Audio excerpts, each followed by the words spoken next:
Hello and welcome back to my channel. My name is Jess and this is my ADHD lifestyle. We're back for another video essay today. I'm hoping you guys are going to like this. I had a lot of fun writing the script for this, so if you like this video, please consider giving it a thumbs up. If you really like my content, please consider subscribing, and if you really love my content, please consider hitting the bell icon so you get notified every single time that I post. So, I consumed all of Cursed on Netflix in approximately like 3 days because I was lonely and we're in quarantine still, and I was desperate for more fantasy content. Witcher, please come back to me. At least they've started production again. Say something, I'm giving up on you. I walked into Cursed completely blind, with no impressions whatsoever, other than that one random Brad Mondo video where he was sponsored by it for some reason, and he's teaching you how to braid. Hi, beautiful. What was going on there? But actually, I liked the show a lot, and I'm starting to think that I was the only one who did. Though, I must say, I am the target audience when it comes to Cursed. I am a 20-something-year-old woman who likes romances, and I was an English major, and my favorite class was medieval literature, and also I'm bisexual, and everyone in that show is so fucking hot. God, I'm so weak for women with swords.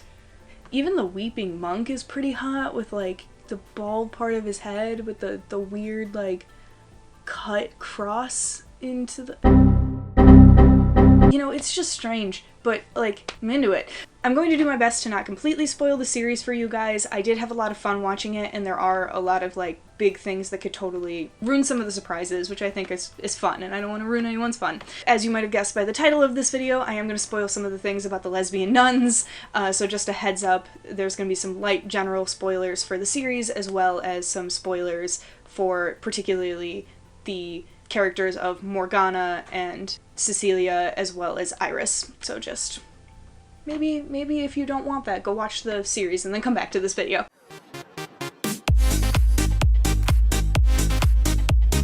Now, all that being said, I can see where the show has its flaws. Like I said, I did like the series, but I have noticed that critics really didn't, and in general, a lot of people did not watch or did not like the series for various reasons. I'll be the one if you want me to.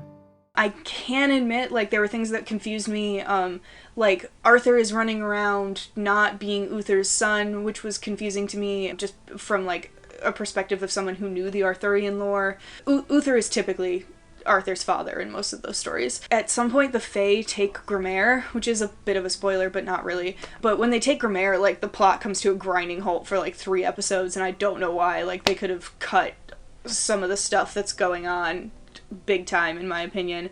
I'll be honest, like, there's a lot of things that are missing explanation that I don't think we're ever gonna get explanation for. Merlin going to steal the fairy fire and everything going on with Boudica was very confusing to me. However, that's not what I'm here to talk about. I am not going to give you guys I liked the show, I didn't like... I liked the show. I'm not here to review the show. I don't know enough about TV shows and filming and cinematography and things like that. I enjoyed it. It was an enjoyable show for me. All I'm gonna say.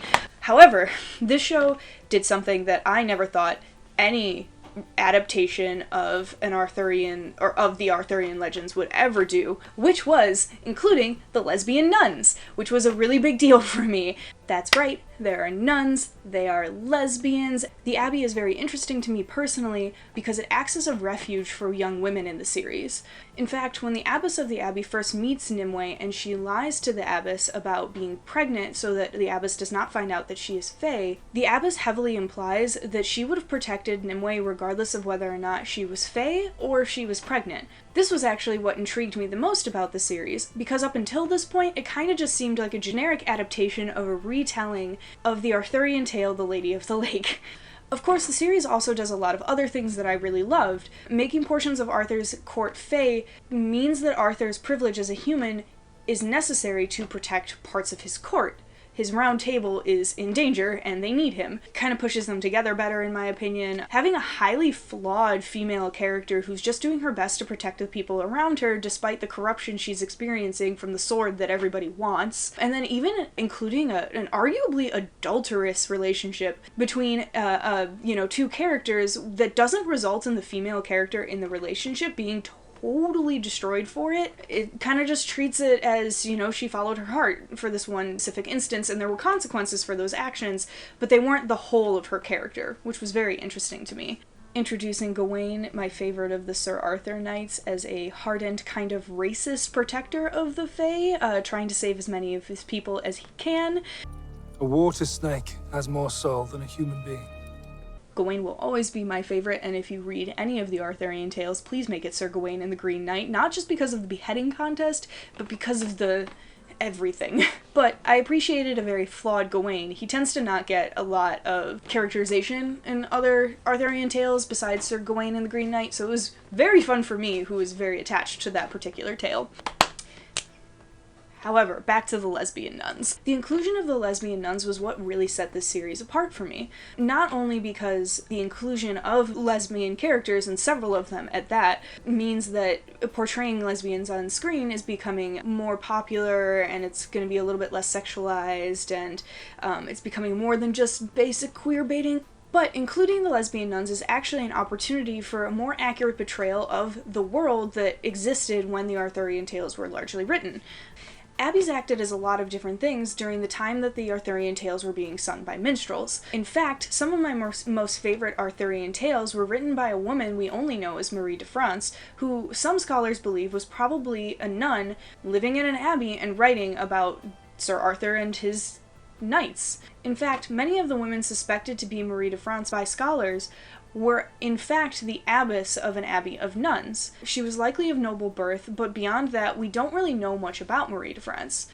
Personally, I like to think of Marie de France as being Marie, Abbess of Shaftesbury, and half-sister to King Henry II. However, we'll probably never actually know who Marie de France was, just because we don't have a lot of records of that time, and to be honest, there was one guy who was a noble in England and had a library with a lot of the stuff that was written in this time period, and it burnt down.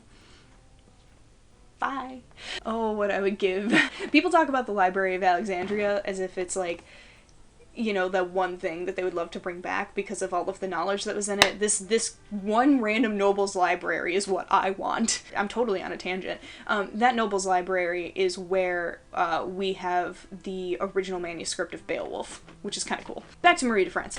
Despite not knowing much about her, we do know, however, she was obviously very fascinated with the poetic form of a lay, that's spelled L-A-I, but pronounced lay, like lay down. She was fascinated enough with the form that she actually invented a whole new genre of lay called the Breton lay, named for the way that she combined the stylings of Breton minstrels who used Anglo-Norman verse, a dialect of Old Norman French that was primarily spoken in England, meaning they were written in French, but they had the styling of a Breton or Celtic poem. One very important feature of the Breton lay was that it included a prologue which primed the listener or the reader, whatever you're doing now. It was usually a listener back then because it was a minstrel performing it. But it primed the listener for what was to come in the rest of the poem, and this actually got adopted by many other people writing Arthurian legends as well as just anything in the medieval period. She also used this as an opportunity to ask readers to read between the lines of her poem, essentially telling people to explicate the poetry that she was writing from the very start. So we knew that her words had a lot of different meanings to them, and therefore these poems were not as blatant as some of the other tales that were coming out at the time. They were subtle, basically. And she wanted to be acknowledged for that, and I don't blame her for it. Marie de France was not only well known for this, but it was most likely that one of her patrons was King Henry II of England, but she chose to keep her identity secret for some reason. Harken back to the nun thing. The poems themselves do have some common themes, though. Usually they're about women who suffer in love, or even two lovers who suffer because they're apart, or a woman who is suffering in love because she's married to a much older man. Oh, and even women who are adulterous. These poems were less chivalric than other Arthurian tales, and focused more on strong female characters, and a lot of them in general. A lot of of times these tales were considered to go against the church, meaning they depicted women in a stronger role, as well as depicting things like love, adultery, sexuality, and longing in general. They were, in general, a reflection of a period of time where the woman writing them might have felt very stifled for a whole lot of reasons, whether that be she was a nun, she was married to an older man, or she was just kept apart from her lover. Whatever that be, she had a lot of inspiration to draw on, probably.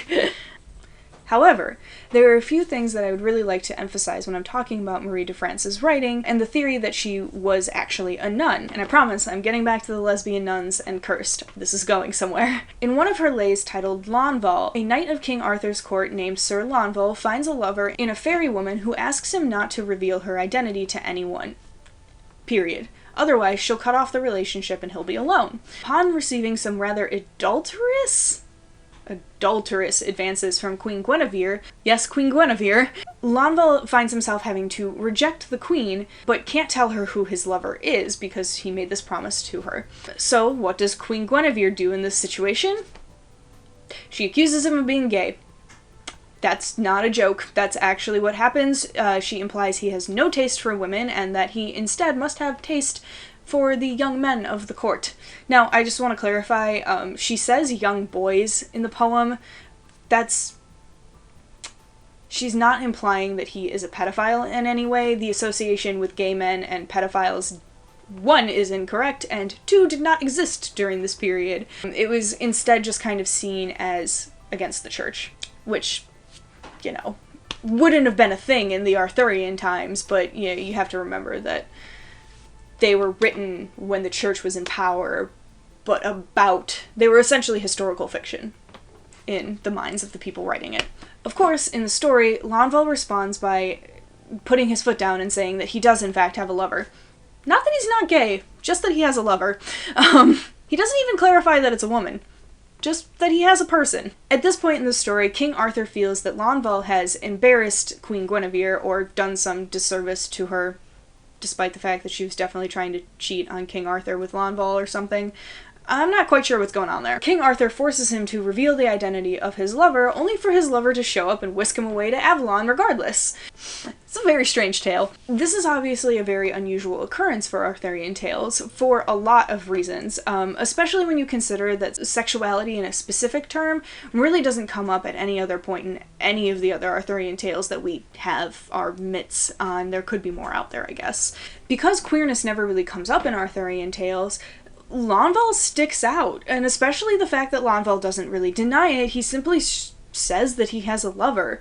Many of Marie's poems focus on this idea that there is no such thing as private love. There is only public love, and there is only the court. This comes up in her lay Scheffervoil, as well as other works that she wrote. She's dead now. Her characters are often trapped in public function. In Scheffervoil, for example, the lay is a retelling of the Tristram and Isolde myth, but Isolde is actually never called by name, which is very interesting. Instead, she is known simply as the queen throughout the poem. She's trapped in being a public figure. She can only be the queen. She can't be Isolde. And she's isolated from her lover for this reason, and only has one moment of happiness in the poem, which is implied to be the only moment of happiness in her life. There's a level of understanding in these poems that there will never be private love. There is only public love. There is only the court. My teacher who taught me about Marie de France was actually a gay man himself, and he was the one that presented our class with the idea that these poems might be about queerness. Back then, Marie de France's love, if she was queer, could never be public. Therefore, to her, love meant only public love. And to her, public love was suffering because she couldn't have what she really wanted. When you look at Launval or even Guiomar from one of her other poems, you see that their queerness harms their status as a knight. They are no longer conforming to society, much in the way that you could see that maybe Marie de France doesn't want to conform to society anymore. The way she wrote literature like a man, aligned herself with a doe with antlers, and shaped her stories around women and men who didn't fit into the chivalric roles, says a lot about her person. and says a lot about her writing, all while stamping her feet into the ground in these prologues, establishing that her writing was approved by God, and that people had to listen to her regardless of whether or not she was a woman. We don't know much about Marie de France's life, but as an AFAB person who feels love and attraction to other AFAB people, I sure do identify with her. This woman, thought to be a nun, writing about knights who loved women so much they would go as far as dying for them. Abbeys played many different roles back in the times that the Arthurian tales were being written. I said this previously in this video, but I want to emphasize that abbeys were often a place of refuge for women who were deviant, women who couldn't be handled by their families, women who had gotten pregnant outside of wedlock, a lot of different things. The representation of nuns who are in love with other nuns is inherent to the time that Arthurian tales were written. Queer people were always here, they just weren't always talked about. And at this point I'm planning on hopefully reading the cursed book itself, so I have more to go on than just the Netflix series, but for this video I just kind of wanted to focus on the Netflix series and this very interesting thing that it did with the lesbian nuns, and the Abbey in general. There's this pervasive feeling throughout the episodes of the first season of Curse that they spend in the Abbey, where Nimue is pretending to be a nun, and Morgana is trying to protect Nimue, as well as her lover Cecilia, as the Red Paladins, a group of murderous crusaders, are staying in the Abbey hoping to heal their sick and wounded, one in particular who Nimue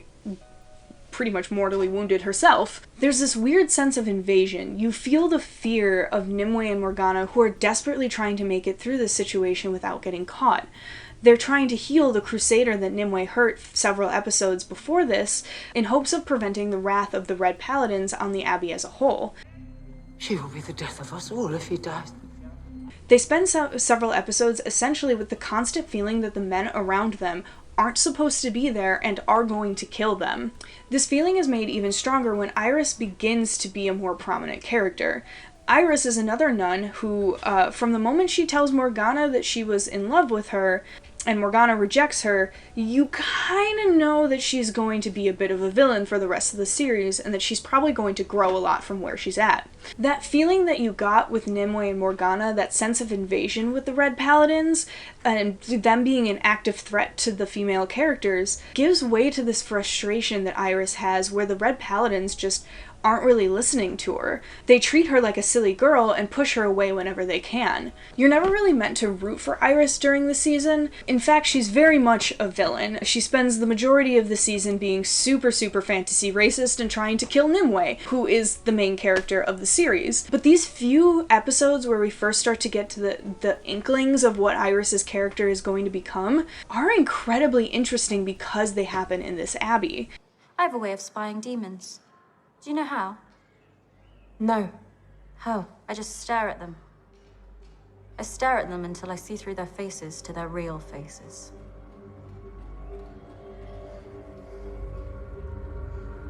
By the Red Paladin standards, Iris is a deviant. She belongs in that Abbey. In fact, she claims to be in love with Morgana, who is, as we know from the rest of the Arthurian legends, an incredibly powerful sorceress. Then we get to see Iris trying to join these men who would obviously persecute her if they knew even a tiny bit more about her. Take me. I want to be a Red Paladin.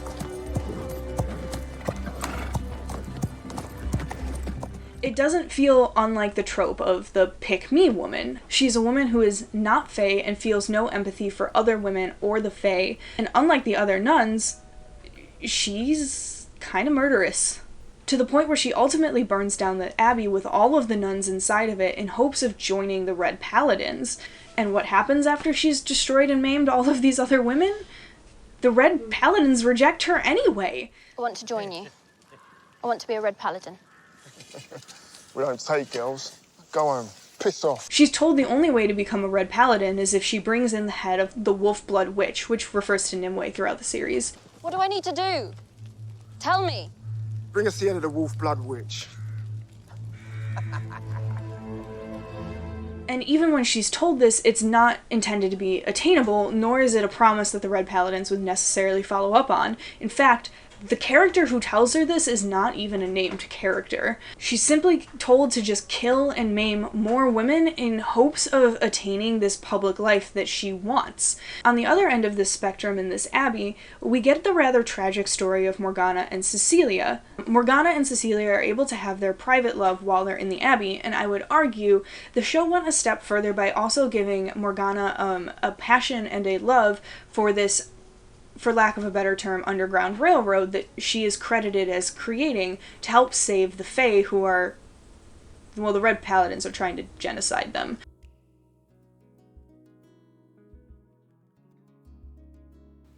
Which, there's a lot to unpack there, but I really don't feel qualified to do it, so yeah.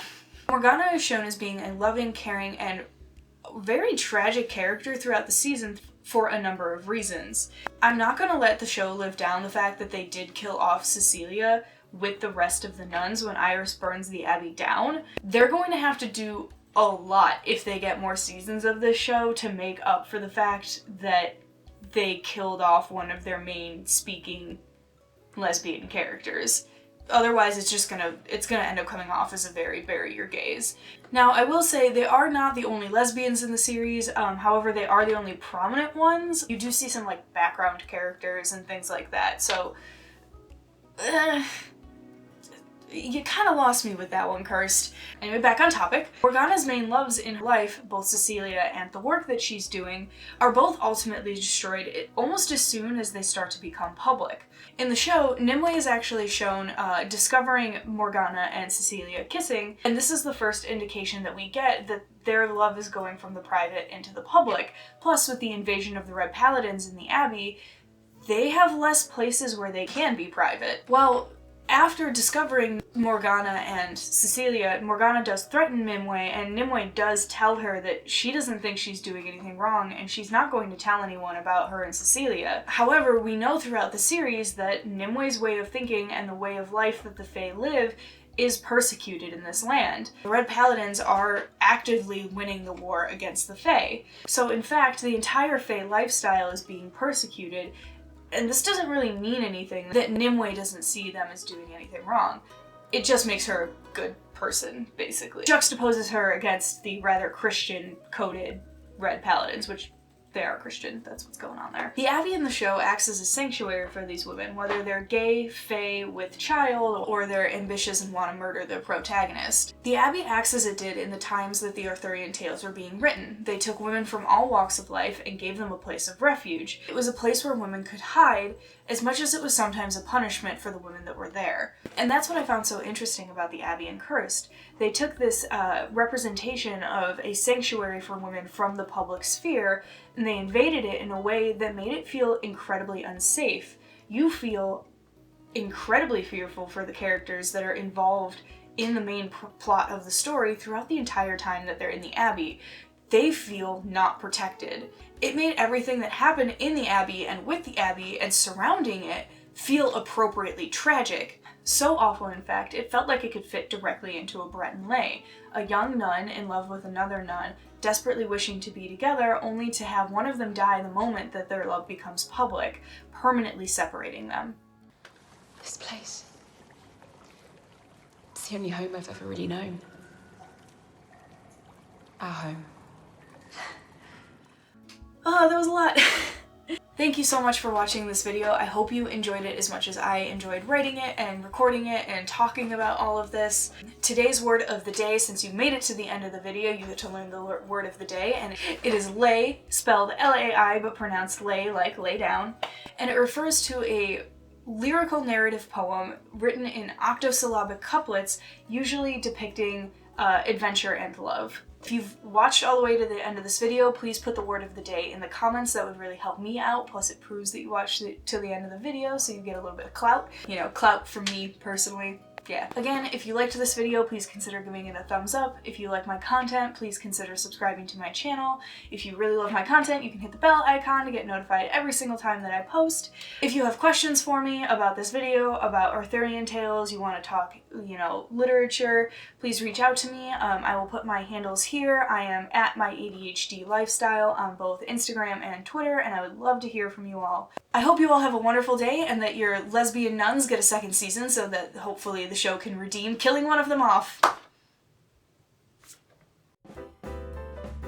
Also, I've got to say, it's really concerning to me that when you look up Cursed the book, it's one, written by a dude, which worries me for Nimwe's characterization further on, and two, the other suggested author that comes up, like the first person that's like, other readers also read this author, is Cassie Clare of all people, which is concerning.